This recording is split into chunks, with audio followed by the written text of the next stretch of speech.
From the best-selling Christian Heroes Then and Now series, YWAM Publishing presents C.T. Studd, No Retreat, by Janet and Geoff Benge.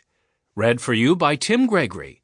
For information about other titles in this outstanding series, please visit our website at heroesthenandnow.com or call us at 800-922-2143. Chapter 1. Lost. "We're lost," C.T. Studd said, shaking his head. C.T. and his traveling companion, Alfred Buxton, had been trying to find their way back to the trail through the dense African jungle, but all they had succeeded in doing was walking in circles until they were now totally disoriented. "And hungry," Alfred added. The men's porters, from whom they had become separated, were carrying all of their food and supplies. The two Englishmen walked on a little farther and came upon a small clearing. They emerged from the sunless gloom of the jungle into the bright sunlight of the clearing. C.T. studied the sky above, searching for a cloud, a migrating bird, anything that might help him get his bearings. "You know, this is the area where that elephant hunter we heard about was shot and killed with a poisoned dart," Alfred said. A shiver ran up C.T.'s spine at the thought.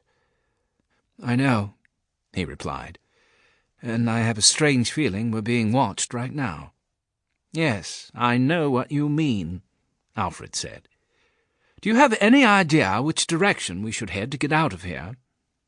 Before C.T. could answer, the men heard a rustle in the jungle behind them. They spun around to see an African man emerge from the dense foliage. The man was naked except for the tattered shirt that he wore. C.T.'s and Alfred's eyes were drawn to the bow and arrows the man held in his left hand. The man smiled, revealing teeth that had been filed to sharp points. "The teeth, sure sign he is a cannibal," C.T. said. It was then that C.T. noticed the plated basket the man was carrying in his right hand. The basket was filled with sweet potatoes and cobs of maize. The man was still smiling, and sensing that he meant them no harm, C.T. smiled back and pointed to the basket. He then patted his stomach to indicate he was hungry, and the man seemed to understand what he was saying. He walked forward and handed several cobs of maize and some sweet potatoes to C.T. "Thank you," C.T. said as he took them, though he knew the man had no idea what he was saying. C.T. did not want to just take the vegetables from the man. He wanted to pay him for them, but neither he nor Alfred had any money on him. C.T. wondered what he could give the man in return. It was then that he noticed the buttons on his pants. "Why do pants have so many buttons?" he asked Alfred.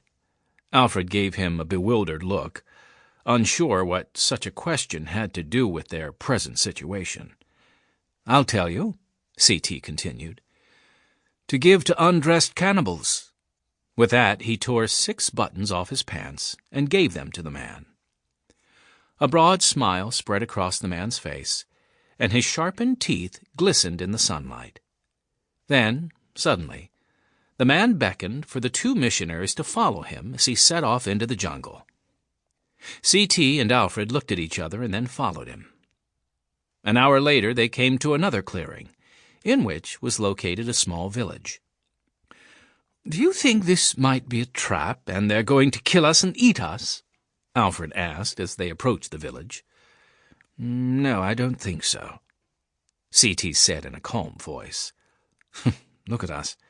We're too lean and lanky and tough for them to try to cook and eat. There are more tender and appetizing animals to eat in the jungle." The man guided them to sit beside a fire near one of the grass huts. Once he was sure they were comfortable, he placed the sweet potatoes and ears of maize into the embers of the fire. Half an hour later he pulled the vegetables from the embers and served them to C.T. and Alfred. He brought some cooked meat from inside the hut and served it to them as well. The 2 famished men began to gobble down the meat and vegetables. "The sweet potatoes and maize are cooked perfectly," Alfred said as they ate. Sample complete. Ready to continue?